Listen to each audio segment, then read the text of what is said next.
We sing the song Great is Thy Faithfulness in vain, but we sing because it is a great opportunity to have another day of life. I was talking with a lady this week, a young lady, and she had told me about her life story. And she had told me about the fact that people that were near and dear to her had died. Her father had died in a car accident. Her sister had died in a car accident. Even yet her husband was struck with a stroke and could not walk.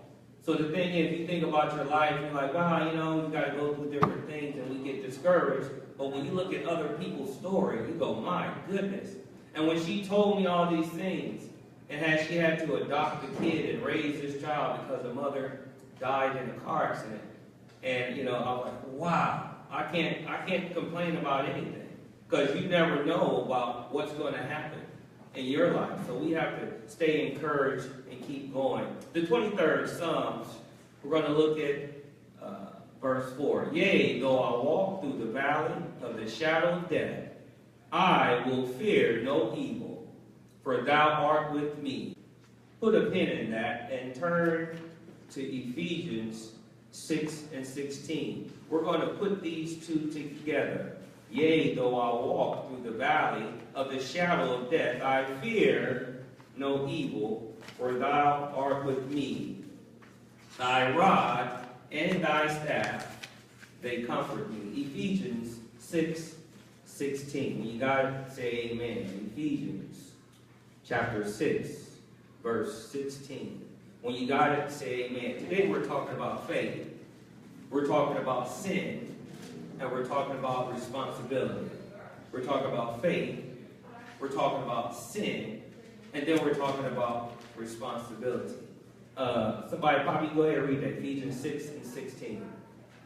Above all, taking the shield of faith with which you will be able to quench all the fiery darts of the wicked one. Amen. I'm going to read from the Living Bible translation. It says, in every battle, you will need faith.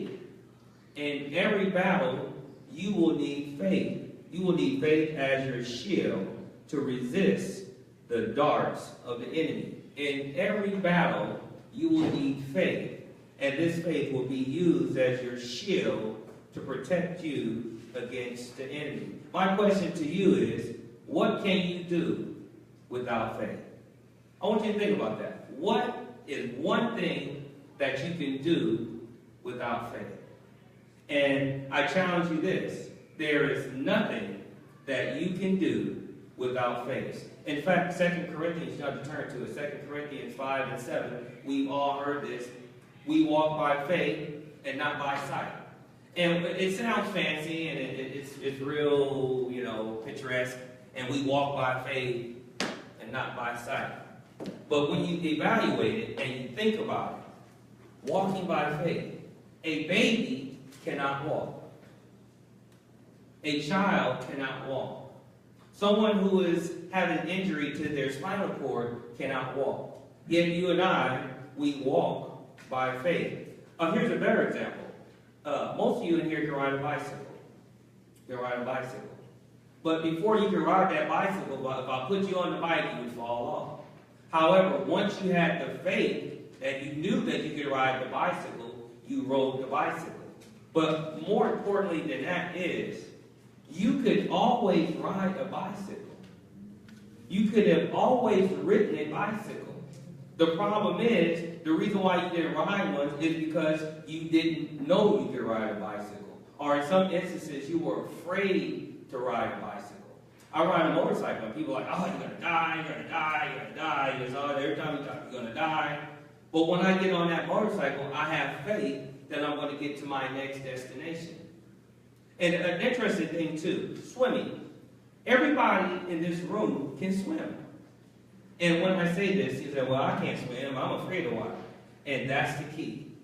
As a baby, all 100% of children born can swim. In fact, in some countries, they have live births. They birth them in swimming pools. So that when they get out, and all the baby do, when the baby get in the pool, it just starts swimming. From birth, we can swim. When the child is in the womb of the woman, The child is swimming, is surrounded by fluid. That's all a baby knows how to do. Yet and still, when we get a certain age, what sets in? Fear. Fear. And that's crazy. A baby can swim until it learns fear. Once a child learns fear, it stops. Once a baby learns fear, it stops. And when we experience fear, we too stop. Turn to 2 Timothy. 2 Timothy. Way in the back. Your Ephesians. 2 Timothy 1 and 7. 2 Timothy 1 and 7. When we learn fear, we too stop. Fear stops us from doing a lot of things. Because the thing is, we shouldn't have fear, but when we do fear, that fear stops us from going forward. 2 Timothy 1 and 7. When you guys say amen. Amen. You guys, Bishop, go ahead and read it. For God, Go ahead, Bishop. for God has not given us a spirit of fear, but of power and of love and a sound mind. Amen. But God did not give us a spirit of fear.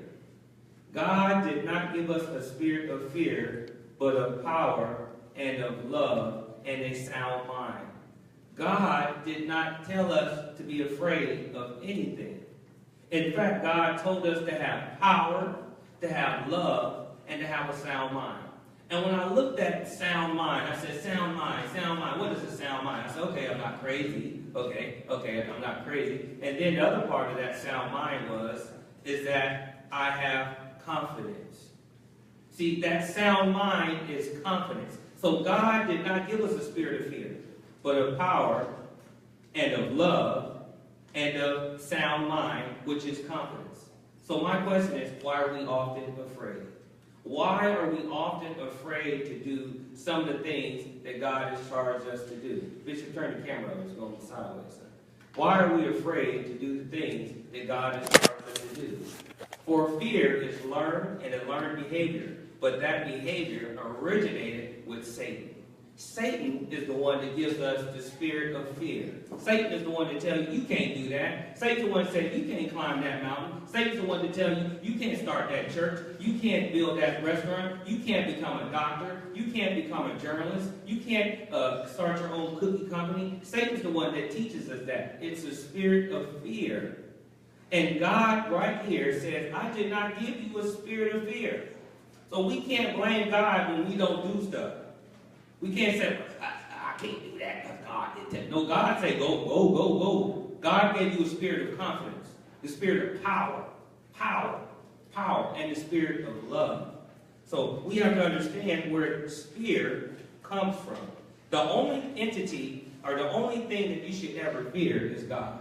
And that's in the Ten Commandments. That's the only thing you should. But if you're afraid of anything, it's God. You shouldn't be afraid of no man. You shouldn't be afraid of nothing, no circumstance. If cancer is standing in your way, don't be afraid of cancer. You fight it. Whatever is standing in your way, you fight through it. We have to learn to go through adversity. Philippians 4:7 says, I can do all things through Christ who strengthens me. It didn't say I can do some things. It didn't say I can do a few things. I can do all things through Christ who strengthens me. Turn to James 4:17. So we have to learn. We have to control the spirit of fear. We have to put it aside. James 4:17. We have to put aside the spirit of fear because God didn't put that in us. When we have fear, that comes from something else. And I remember I was in class and the students were joking, and I was like, you can do anything that you tell your mind that you can do. And some kids were like, well, I can't fly. I said, you can if you believe you could. And we have this book in my classroom called Imani.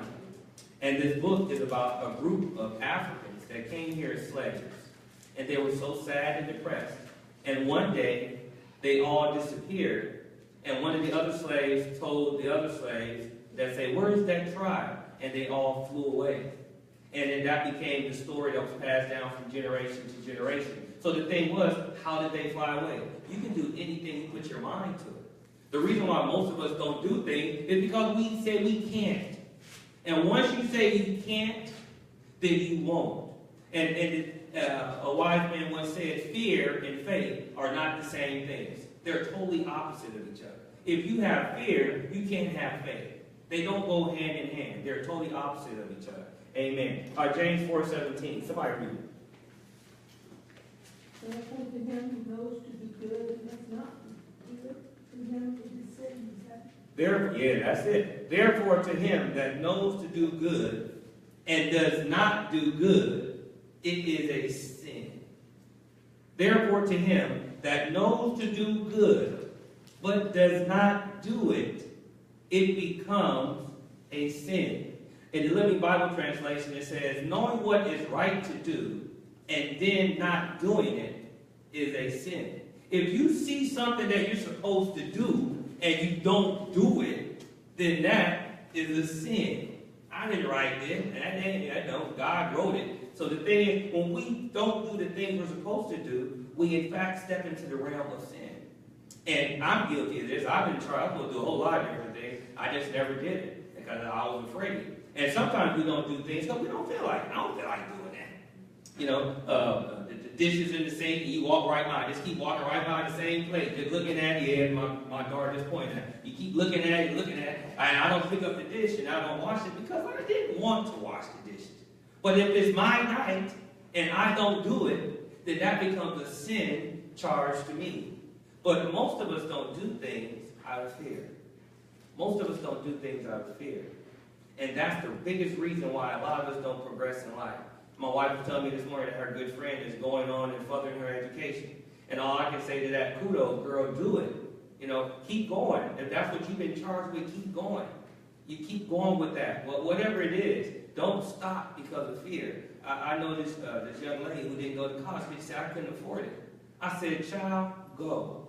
God will make a way. Just go. Don't stop because I can't find the money. If you put one foot forward, God will put the other foot forward.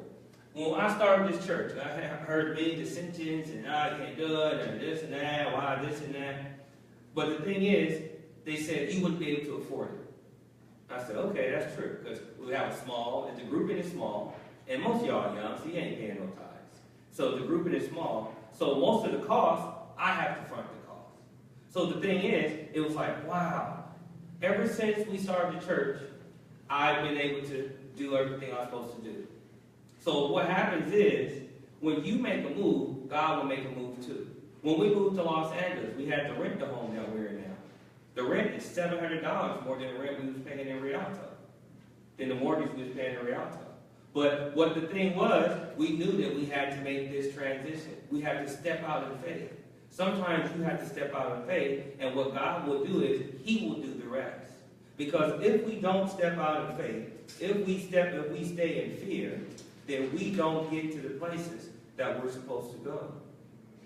So when we see things that need to be done, this becomes our responsibility. If we neglect or ignore them, then they become charged against us.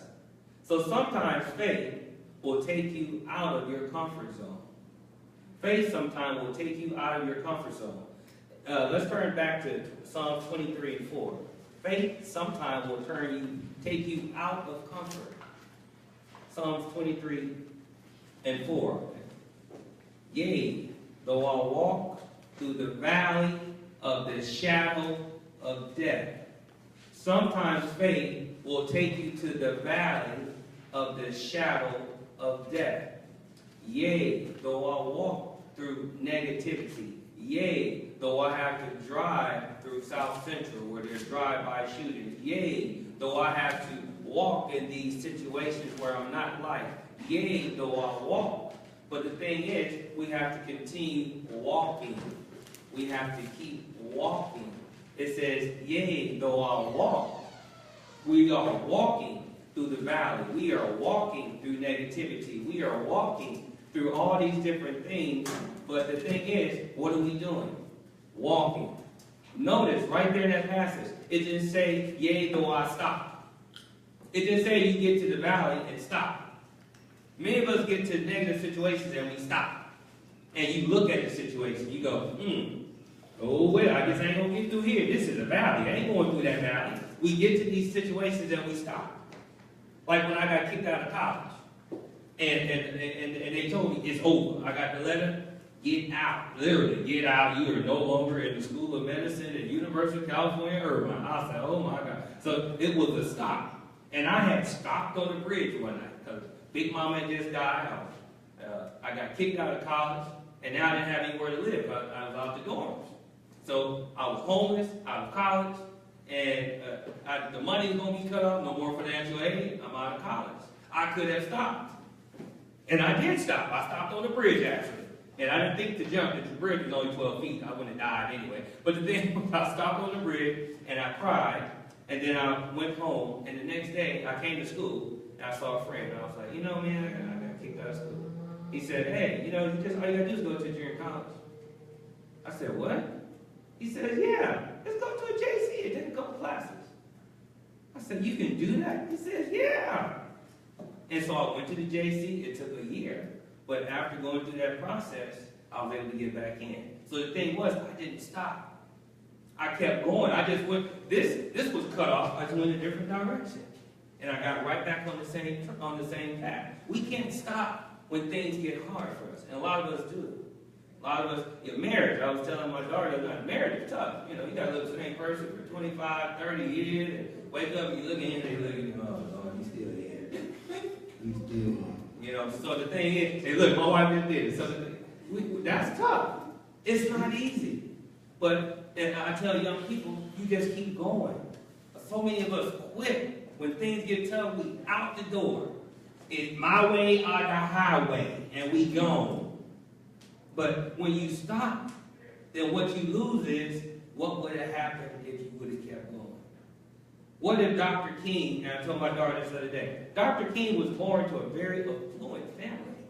See, people think that Dr. King had to go march and do all that. No, Dr. King was paid. His father was a very successful businessman. He was set. He graduated from high school at 15. He graduated from college at 18. His life was set. He didn't have anything to worry about. So he could have easily taken over the church with the next Bishop Olmore or Bishop Noel Jones back in the 1960s. But he stopped and said, you know what? It's not fair that I get to live this great life and other people suffer. So he chose to go forward. Now everybody, man, you crazy, King, you balling. Why would you go march for poor people? You're not poor. But yet and still, he went forward. Imagine he would have stopped and went back to the conference and took trips to the Bahamas and enjoyed his life. What would our lives be like today if he would have stopped? So when you're going through the valley and things are getting tough, as they will, you can't stop. You keep walking through those valleys. You keep walking through those things. And comfort. America has a beautiful thing called the American dream. Comfort. Middle class, 2 kids, a car, vacations, and it's wonderful. But what we have to realize about a dream is that dreams often turn into nightmares if you don't do the right things. The Bible says iron sharpens iron. And I imagine, I was like, oh, what does that mean? What does that mean? Matter of fact, me and the kids was joking and arguing as we was coming about working out and working in your gifts. But iron sharpens iron. What that means is, if you get comfortable, when you get too comfortable, in the hood, that's what we say, you get caught slipping. When you get too comfortable, when you're not working on your craft, when you're not working on your art form, when you're not trying to build something, when you're not trying to make yourself the best that you can be, that's when you're going to get caught slipping. And that's when negativity is right around the corner. So basically, when you get too comfortable, it's kind of like a position of pride. Matter of fact, the Bible says that poverty is hand in hand with laziness. When you get too comfortable and you just relax and you're not going forward, you're sort of prideful. And the Bible says that pride often comes before the fall. So we have to keep working it in our crafts. At my wife's job, they make her do training. Every year, she got to do this certification, you got to do this certification, you got to do this certification. And the reason why they do that is because they want her to be sharp. Her job is important. She saves lives. If she just relaxes and gets sloppy, somebody could die. So we have to keep working in our gifts. Kobe Bryant, I'm not a Lakers fan by any stretch, but Kobe would shoot maybe 500 shots a night after the game, either win or lose. He would shoot these shots. And they were like, why is he doing that? Because he wants to get ready for the next game. So we have to keep working on our craft. We can't get comfortable and say, I made it, I'm good. Tupac, I like Tupac. Tupac had made, they have songs that he hadn't even released yet. The man probably had 100 songs. He could have stopped. He got the Grammys. He had the money. He had the fame. But no, he kept working. All eyes on me. He kept going in there, working and working. So we have to keep working in our gifts. And lastly, turn to 1 Peter. 1 Peter. Old New Testament. Way in the back. 1 Peter. Chapter 1. We're going to read verses 6 through 7. So we have to keep working. It's not easy. You know, I like to relax. Sometimes I take days off, a day off from work, just so I can get my bearings. And even in that verse in Psalm 23, it says that God will take you to the green grasses and let you sit and rest. Sometimes you need to rest. But if your whole life is about rest, then you're not going forward. You can't have a whole life just based on comfort and rest. You have to always be struggling and going forward. Amen. 1 Peter 1, we're looking at verses 6 and 7. And it says, wherein ye greatly rejoice, though now for a season, if need be, ye are in heaviness through manifold temptations, that the trial of your faith, being much more precious than of gold that perisheth, though it be tried with fire, might be found unto praise and honor and glory at the appearing of Jesus Christ. Okay, that's all fancy talk. Let's translate it into English. Here's what it says in English. Be truly glad. There is a wonderful joy ahead, even though going through is rough for a while down here. These trials are only a test of your faith, to see whether or not it is strong and pure. It is being tested as fire tests gold and purifies it. And your faith is far more precious to God than mere gold. Your faith is important to God. Your faith is important to God. So if your faith remains strong after being tried in the test of fiery trials, it will bring you much praise and glory and honor in the day of his return. So the thing is, everything that we do is a test. We have to realize that. God can't just say, Yvette, here's a Mercedes. Or, Poppy, here's a Gucci bag. Or, Jonathan, here's a nice job at IBM making $85,000 a year. You know what the test is going to be? Jack in the Box. That's your test. Jack in the Box. Your test is going to be Carl Jr. Or your test is... My daughter worked at Carl Jr. last year and got up out of here quick. But hey, man, at least she survived, 4 weeks? She survived a month. So the thing is, we all have tests. God is not just going to bless you and give you that nice Mercedes. And here's the reason why. If he gives you a Mercedes and you're not prepared to take care of a Mercedes, then you're just going to ruin the Mercedes. A Mercedes has to be washed. It must be maintained. It must be manicured. It's a Mercedes, baby. You can't treat it like a Toyota.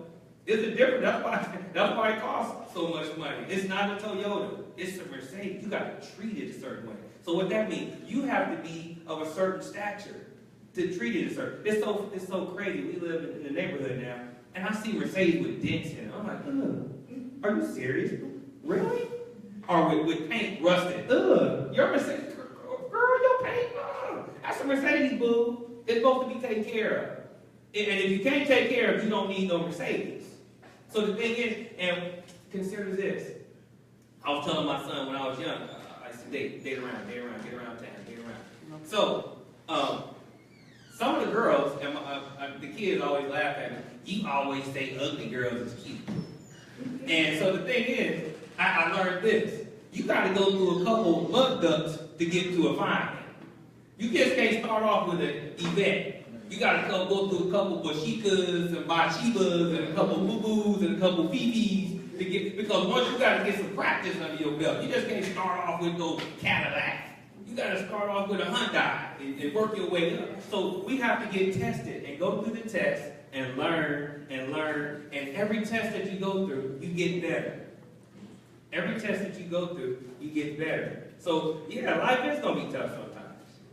And all of us have gone to school and teachers give tests. It's the poor teacher that gives a test and never teaches the information.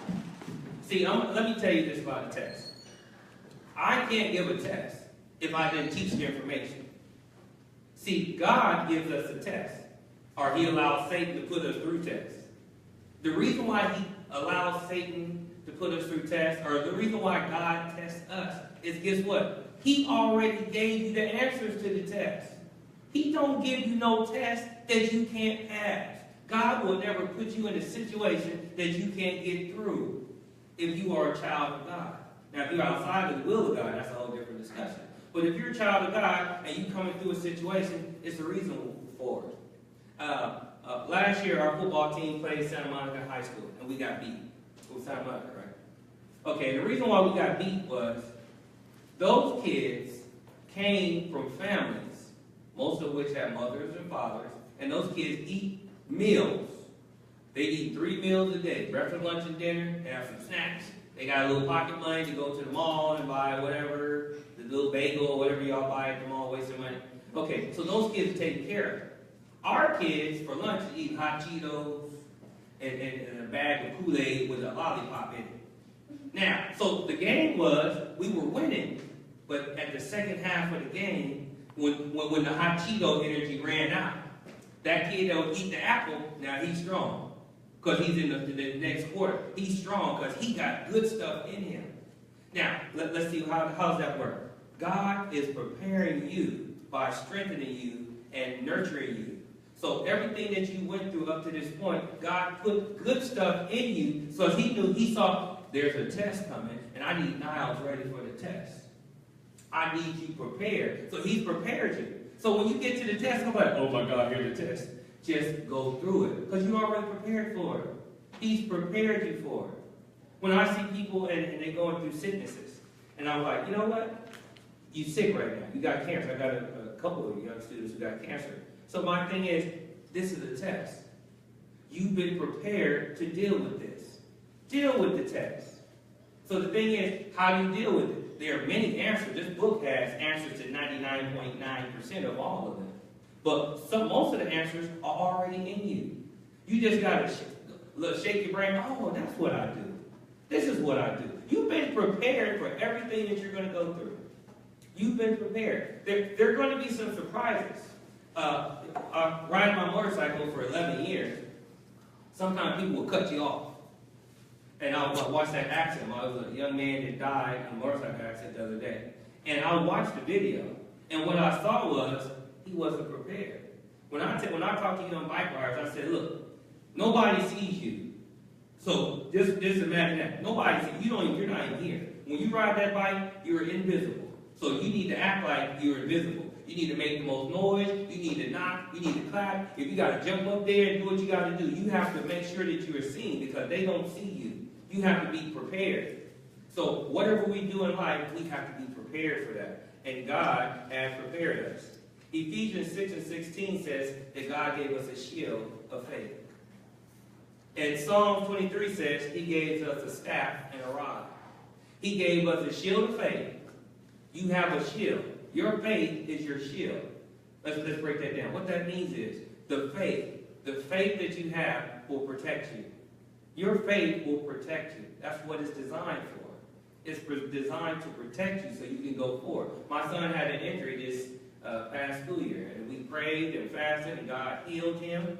Now he has to have the faith that leg is going to hold up. He has to have the faith that when he plays against Poly, that he's going to finish the game.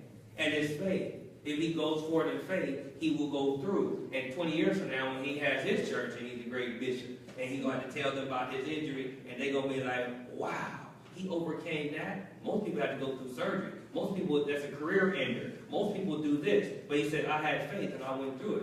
We all get tests, and the test is not for you. Your blessings are not for you. I had to learn that. When God gives you a gift, it's not for you. We so many times think that I'm so fine because I'm so fine. No, God made you fine for a reason. God made you be able to sing for a reason. God made you be able to dance well for a reason. I dance very good. I remember when I was young, and Bishop, you think you dance. I dance way more than you. I just get on my nerves with it. But I used to dance a lot. I would dance in the mirror. But I wasn't dancing for the mirror. When I go out to a party, and I throw it down, and I throw down, people would stand in a circle, and my dancing would bring them joy. See, God gives you a gift for a reason. Richard Pryor was funny, not because for him, he was funny because it made other people happy. Kevin Hart, one of the greatest comedians of the recent history. He's funny because his comedy makes other people happy. Whitney Houston could sing, not for herself, because you give good love, makes other people feel good deep inside. Your gift is not for you. Yes, you will benefit from them, but they're not for you. So whatever your gift is, it's for everybody else. And the last thing we're going to look at, Hebrews 11. And we almost done. So understand that you got a gift. You have faith. You have a staff. You have a rod. And those things are not for you. Those things are to protect you so you can go forward and do the purpose thing that God gave you. Or Hebrews 11 and 1. Hebrews 11 and 1. And we all know this. You've heard these things before. Hebrews 11 and 1 you've seen on bumper stickers. And some people have them on their windows or in their houses. And Hebrews 11:1 says, now faith is the substance of things hoped for, the evidence of things not seen. Faith is the substance of things hoped for, the evidence of things not seen. My question to you today is, what are you hoping for? What do you hope for? Faith is the evidence of things not seen, but the substance of that which is hoped for. What are you hoping for? And whatever you're hoping for, should be some evidence of it in your life. Whatever you're hoping for, there should be some evidence. A lot of times, if you don't believe in something, God will send somebody your way and be like, hey, you can do this? Wow. I remember in class, kids will always tell me, wow, you should be a comedian. You should be a comedian. I mean, it's like 10 different kids. You should be a comedian. One kid stopped the whole class. We were in class. He's like, why are you here? And I was like, what? We were joking there, being silly. And he wasn't a smile on his face. He says, what are you doing here? I said, what do you mean? I'm a teacher. He said, you shouldn't be here. I said, why? What are you talking about? He says, you're the funniest guy I've ever seen in my life. And he just sat down. And no expression, expressionless. And I was like, wow. So sometimes God will send your gifts through other people to give you message. Evidence. Faith. It says faith is the evidence, is the substance of things hoped for, and evidence of things not seen. So what are you hoping for? If everybody should have something to look forward to. See, everybody should have something to look forward to. What do you look forward to? And after you figure that out, how will you get it? So we have to have things that we look forward to. You should have something that you look forward to. Like every Sunday, I look forward to going to the movies. Oh, I can have a picnic. I can go to my favorite Carl Jr. I get to eat my favorite burger. I get to sit and watch my movie and fall asleep like I do every Sunday. So that's something that makes me excited. What makes you excited? And whatever it is, how are you going to attain it? What goals do you have for your life? You should never get to a point in your life where you have no more goals. Because if you have no more goals, why are you here? What's the point? Why are you here if you have no goal? Met a young lady the other day. She says, oh, I can't wait. I'm going to retire at 55. I was like, okay. Yeah, I just can't wait to retire. And retirement, this is statistics. 90% of people who retire are dead within 5 to 8 years of their life. You have no purpose. What are you here for? Just to sit around and look at TV all day? You got to get up and do something. You have to have a goal. So we have to set goals for ourselves. We have to set goals for ourselves.